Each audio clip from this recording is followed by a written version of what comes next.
लोकशाहीचा बुलंद आवाज, रिपब्लिकन वार्ता Maharashtra.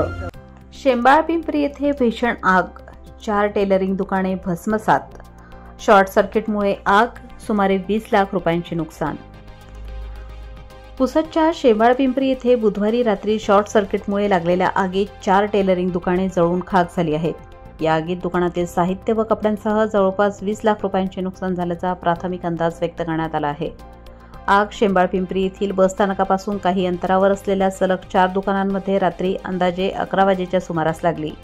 Shivam tailoring Santosh Kathale, real tailoring Gajanan Dakhore, Thorat tailoring Vijay Thorat आणि तास्के टेलरिंग कुंडलिक तास्के ही 4 दुकाने आगीच्या भक्ष्यस्थानी पडली। सुरुवातीला ही घटना कुणाच्याही लक्षात न आल्यामुळे आगीने काही वेळातच रौद्र रूप धारण केले। नंतर गावकऱ्यांनी धाव घेत आगीवर नियंत्रण मिळवण्याचा आटोकाट प्रयत्न केला। त्याचबरोबर पुसद येथील अग्निशमन दलास पाचारण करण्यात आले।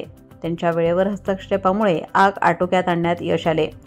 या घटनेमुळे स्थानिक व्यापाऱ्यांमध्ये खळबळ उडाली असून प्रशासनाने तातडीने पंचनामा करून मदतीची प्रक्रिया सुरू करावी अशी मागणी नागरिकांमधून होत आहे। रिपब्लिकन वार्ता न्यूजसाठी Vidarbha उपसंपादक Rajesh Dhole, Yavatmal. Subscribe now and press the bell icon. Never miss an update.